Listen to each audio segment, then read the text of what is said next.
Welcome to, I think it's part 4 of the directed energy systems slash weapons concerns and how it links into international government fraud and child trafficking. And the real concern about all of this is that this potentially harmful, well, we know it's harmful if it's a weapon, but the same technology, which is potentially harmful, appears to have been incorporated into the 5G masts around the country, and also potentially the low emission zone cameras within our cities. So let's look at Mayflower, and please verify and corroborate all of this information. You can do that to see it's true by going onto the Companies House registration system. You can search all of the companies and follow the evidential research links that I'm showing you. And remember, it links through to frauds throughout. So immediately we have to Mayflower. We're looking at Mayflower, another Mayflower company linking to 788, 790 Finchley Road, notorious as being linked to international government fraud and corrupt politicians, and to also dictatorships around the world, and tax fraud as well. So we'll just look, I won't emphasize too much, but there's a few Mayflower companies linked through to here. And if we go back to Mayflower Technology Limited on the right there, we've already looked at them briefly. We can see that through the person record. Okay, so if you go into Mayflower Technologies and click on the people record, you'll see on the left this person on the list. You click on that person, it takes you through to their companies. So let's look at some of them. You've got Rotherham Group Realizations Limited on the right. You click on that company, that then takes you through to their overview. And on the overview at the bottom there on the left, you can see they should have an incorporation name on their document, which should match their document, being Mayflower Technology Limited. But if you go into the filing history, click on the incorporation document, which is now shown here, you'll see that there is no company name. Now, this is a legal document. Companies House would have had this document to attach it to the register, and yet there's no name even on that document. So that has either been removed after signature, if it's a real signature, because it's a signed document here, if we're led to believe that's real, or it's been somebody signed it without knowing the company. And I can only suggest that this has been done to remove any accountability or liability and links to the system of fraud. But importantly, this links to Waterloo secretaries as well, and the same name, Ian Saunders, on this document that links throughout the fraud. Now remember, you had the £122 million of taxpayers' money appeared to go missing in relation to the Betsy Cadwallader University scandal that was taxpayers' contributions, and Waterloo's linked to that company. Now let's move forward. Now, if we go into Rotherham Group Company, here at the top left, you'll see within that company, and click on, go into the people record, you can then link through to Innis Sun Time Company Limited, in brackets. You go into that company and it links to, through Brian Noble, to DBS Mortgage Services Limited. This is quite important because the Rishi Sunak research and document, which you can look at, is in the it's within the document file link. You'll be able to see that DBS Bank is linked to Rishi Sunak and the international government fraud, as well as child trafficking. Now, within the, you go into DBS Mortgage, you can see that this gentleman links to Halifax. They also link to HBOS, Bank of Scotland, Ocean Leasing. Ocean Leasing links to One More London Place. That address features throughout. So you've also got 3 more London Place, 4 more London Place, and this is a way of them avoiding accountability or liability for any criminal activity. Because remember, there's been no verification by Companies House for any company incorporations. They're not verifying anybody's details, so false names and addresses can be used throughout. Now, this is very important. Let's look at Siemens and the research in relation to Siemens, because this company is, what I'm being told by others, is actually being used to develop the technology within the street lighting and the 5G system. So let's look at Siemens. This is Wikipedia research. Please go and verify this and look at this. It's a German multinational technology conglomerate. Its operations encompasses automation and digitization in the process and manufacturing industries, intelligent infrastructure for buildings and distributed energy systems, rail transport solutions, as well as health technology and digital healthcare services. Siemens is the largest industrial manufacturing company in Europe and holds the position of global market leader in industrial automation and industrial software. So that's very important. Not only are they involved in potentially harmful directed systems, but they're also involved in controlling technology through digitization, automation, transport, and also importantly health systems, because if you wanted to be and you wanted to control a depopulation event, you could then control all of those methods, and you could literally control the population and manipulate the general public how you like. So looking at Siemens, this is a bit of the research according to Wikipedia, and on the 1st of October 1847 is when it was actually founded.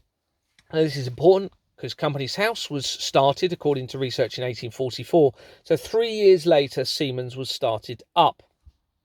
The company, then called the Telegraph, whatever, I'm not going to pronounce that German, I do apologise if you're German, opened its first workshop on the 12th of October that year. In 1848, the company built the first long-distance telegraph line in Europe, 500 kilometres from Berlin to Frankfurt. In the 1850s, the founder's younger brother started to represent the company in London. The London agency became the branch office in 1858.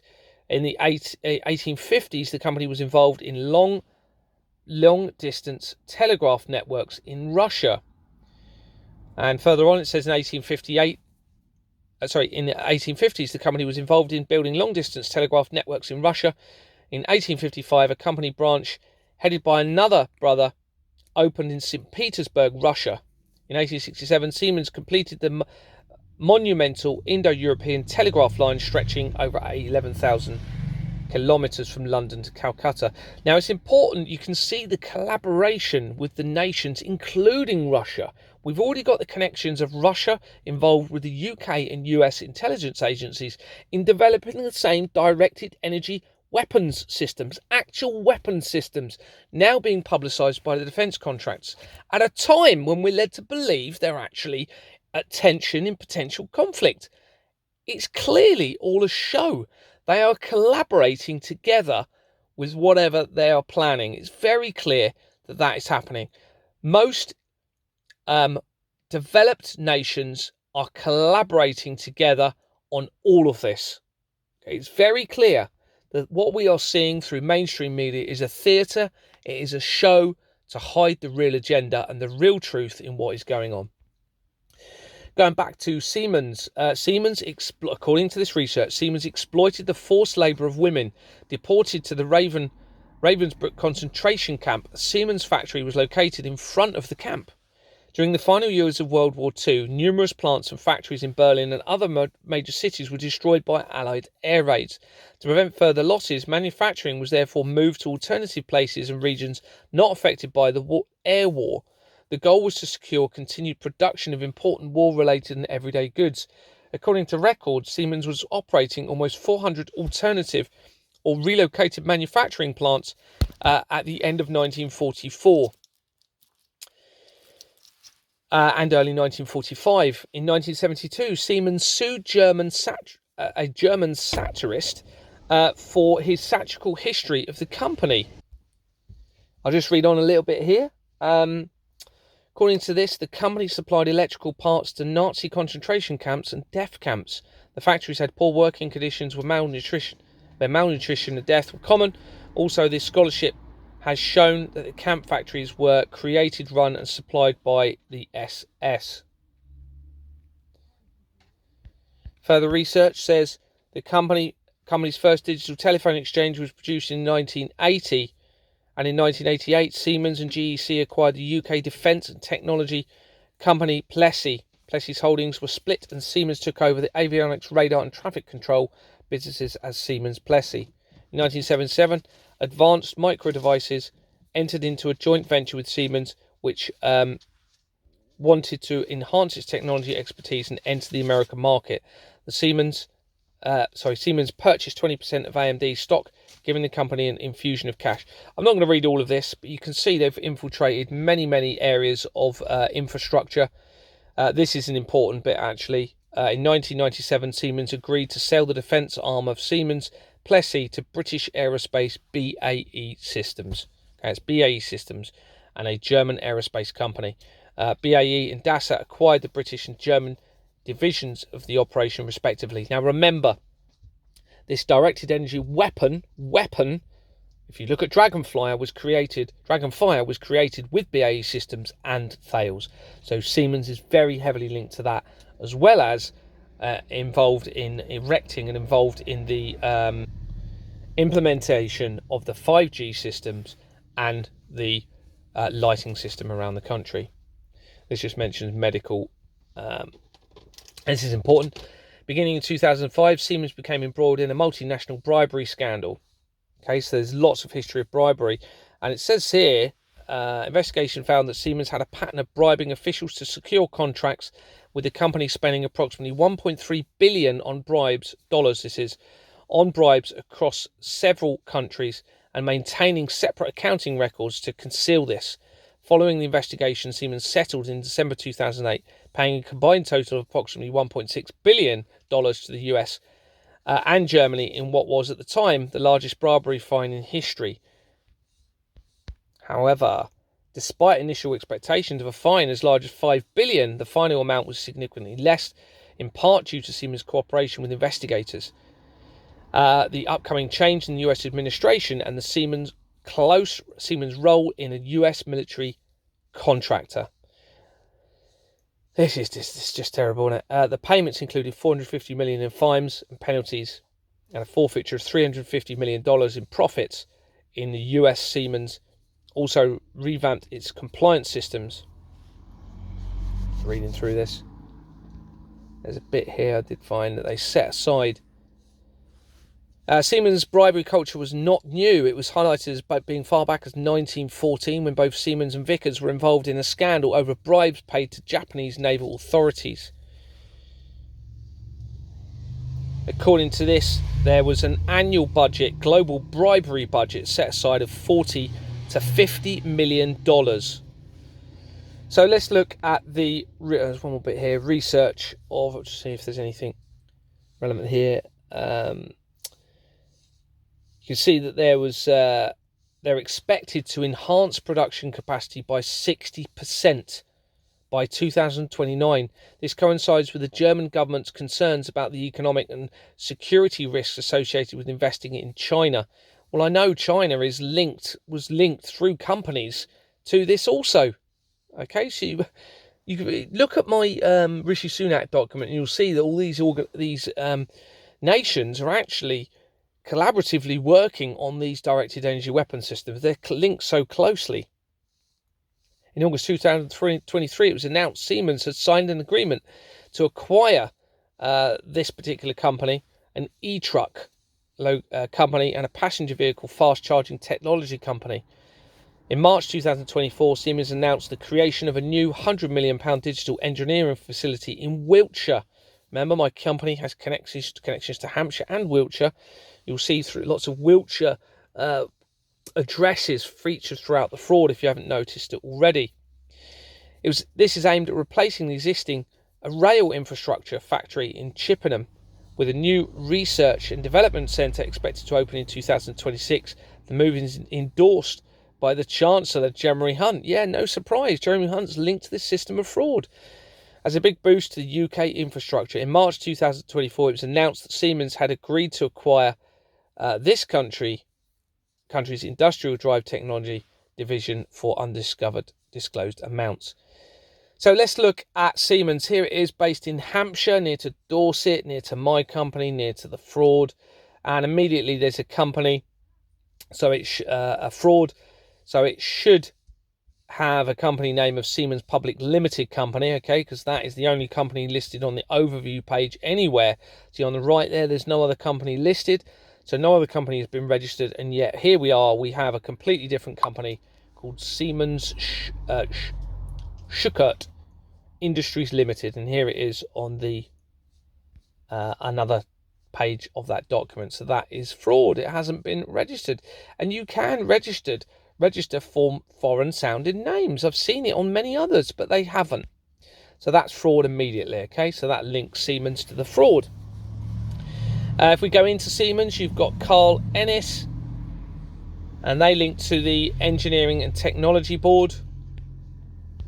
We look at that company, I believe, Engineering Technology Board, you can see they are linked to Allen and Overy. This company was incorporated in November 2001, 2 months after the World Trade Center disaster. Okay. Now it links through to the German-British Chamber of Industry and Commerce. Let's look at them. German-British Chamber of Commerce, incorporated in 1971. It's the same year that the Bank of America, or a certain branch of the Bank of America, was linked. That branch, that company that you will see from my Nicola Bulley research document, was started in 1971 as well. So now we have German-British Chamber of Commerce company.